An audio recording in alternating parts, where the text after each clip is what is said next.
students are mostly women. Some are grandmothers. Hundreds have come here from villages across India and a dozen countries to learn how to install and maintain solar energy systems in rural areas. Even though it's sophisticated coursework, the only prerequisite for admission to the Barefoot College is that there are no prerequisites, not even to speak the language. The first time they spoke in Arabic. Until we arrived with a translator, these Mauritanian women who'd been here 4 months hadn't spoken to anyone else in their native Arabic. But the college's founder says language is not a barrier to learning. Our job is to show how it is possible to take an illiterate woman and make her into an engineer in 6 months and show that she can solar electrify a village. Social entrepreneur Bunker Roy founded the Barefoot College in 1972, looking to use traditional knowledge and sustainable technology to help this impoverished desert region. It began with basics, like finding safe drinking water, then a few years later, solar. In 1986, no one ever thought of solar electrification. It was far too expensive. But today, we have 50 kilowatts of panels on our roofs, all our 20, 30 computers, electronic machine, telephone exchange, all works off solar. Today, solar energy drives not just the equipment, but a larger social experiment to improve the lives of some of the world's poorest people. It begins in the classroom, run by instructors who themselves have little or no formal education. Instruction is delivered with a mix of body language, a few essential terms in English, and a lot of hands-on practice. The students create an illustrated manual they'll take home. It's the closest thing to a diploma certifying their training as solar technicians. But just coming here is an unlikely achievement for students like 56-year-old Sarka Musara, a widowed grandmother. She'd never attended school before, never even left her village in the West African nation of Mauritania. At first, we did not even have a passport. We started little by little learning the solar energy system. Day by day and little by little, we were able to put things together. I have been to 2 villages in Mauritania. Roy was educated at elite schools on a path to medicine or diplomatic service before he founded the Barefoot College.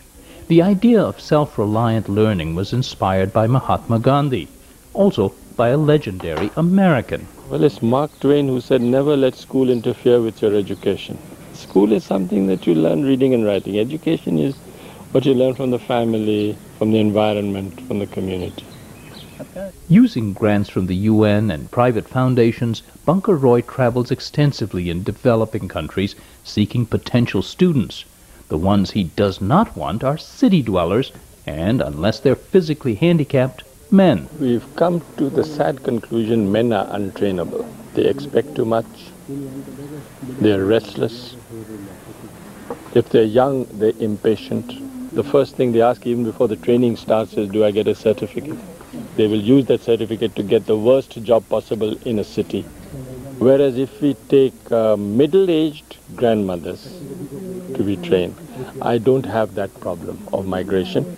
Women not only don't leave their rural homes, they also more reliably bring money back to their families, says Sarka Musara. When women work, there is at least food and something to drink to take care of the family. And we can even get our hair done with the extra money. But when a man works, maybe he will bring home money, and maybe he won't. How many houses are in the town? 500. Their villages in Mauritania, like much of the rural developing world, are not electrified.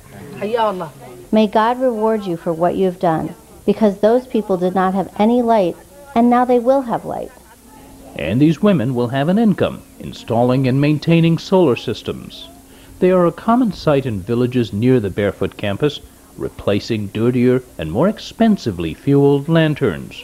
We said you should pay as much as you pay today for kerosene, for wood, for batteries, for torches, for candles.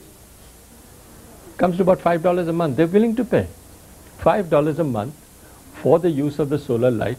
Solar has opened new opportunities for work and study, especially for girls. In both the majority Hindu and the minority Muslim communities here, Girls have traditionally been restricted to household chores. And it's the girls who go and graze the cattle and graze the goats and the sheep. There is a feeling in the family that the boys should be getting better education, whatever that means. So we started the night schools of Kilonia in 1975 purely from the point of view of attracting more girls who graze cattle in the morning to come to school at night.